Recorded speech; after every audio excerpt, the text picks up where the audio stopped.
శ్రీకాంత్ వల్ల మీకు కొంచెం వరకు అయితే బిజినెస్ వచ్చిందని చెప్పొచ్చా? బిజినెస్ అనకూడదు. అంటే 50-100 వేసినా కూడా మీరు ఫ్రీగా అయితే చెయ్యలేదు. ఎందుకంటే ఆ 50-100 మనం ఎందుకు తీసుకున్నాం అంటే ఏది లేకుండా మనం తీసుకోకూడదు. అది అంటే ఏది లేకుండా మంత్రించాం అనుకుని అది పంచాయదు. అలాగని ఏ 500-1000 రూపాయలు మనం అడగలేదు. అదే నవరాత్రి టైంలో 9 రోజులకి ఒక 2 years మాకు అమ్మోరికి 9 చీరల అమౌంట్ పంపించేవాడు. అలాగా అమ్మోరికి ఆ పిల్లలకి మధ్యన ఒక రిలేషన్ పెరిగింది. శ్రీకాంత్ బాండింగ్ పెరిగింది. దీనివల్ల ఏంటంటే ముందు ఆ పిల్లలకి ఒక బొలెరో బండో ఏదో ఉండేది వైట్ కలర్ది.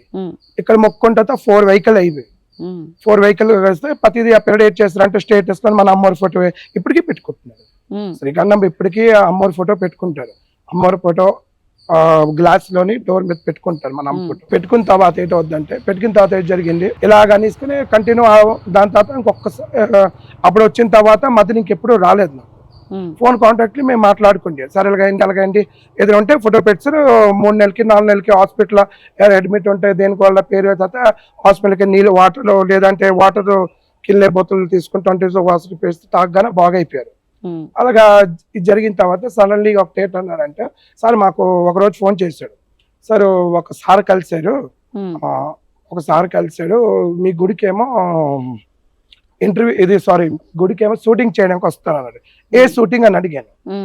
పెద్ద అమ్మవారి దగ్గర ఉంది కదా మీ గుడి కాళీమాత గుడి ఉన్నది మా సార్ అని విజయనగరం చెప్తే పెద్దదేమో బయట మన విగ్రహం చూపెట్టంటే అనిపిస్తే అక్కడ షూటింగ్ ఉంటది అన్నారు. అయితే షూటింగ్ అంటున్నావు కదా ఎవరు ఎక్కడి నుంచి వస్తారని అడిగాను. ఆవిడకి తాలూకాలో వైజాగ్లో ఎవరు అన్నారు. నేను సరకు పట్టుకొని వస్తాను యాకరెడ్డి పేరేటి అడిగితే నాకు తెలియదు అన్నారు. యాక్చువల్లీ ఫస్ట్ పేరు తెలియలేదు. వచ్చిన తర్వాత బస్ రేపే బయలుదేరుతున్నా ఎల్లుండి మీ దగ్గర వస్తాం అనుకునే వచ్చినప్పుడు అడిగాను అతని పేరేటంటే ఎక్కిరెడ్డి అన్నాడు. ఇది అదే సారీ ఏకరెడ్డి అన్నాడు. అదే మేము కామన్ గా మేము ఇది ఏకరెడ్డి ఎట్లా అంటే కామన్ గా అలాగ అనుకున్నా. సరే రాని పర్వాలేదు. వచ్చిన తర్వాత చూసుకున్న తర్వాత మాకు కొన్ని పూజలు గీజులు వచ్చిన తర్వాత వాళ్ళు వైజాగ్ నుంచి డైరెక్టర్ ఇచ్చారు. డైరెక్టర్ ఇక్కడ షూటింగ్ ఉంటది ఇతను ఒక మూవీ తీస్తున్నారు అన్నారు. అతను నేనేం చేశాను నాకు అక్కడ చిన్న అతను స్క్రిప్ట్ అక్కడ నుంచి స్టార్ట్ చేశారు. గుడికి మెయిన్ అయితే మీ గుడి చూపెడతాను అన్నారు. మీకు షూటింగ్ లోని పెద్ద అగోరా చూపెడతాను అన్నారు.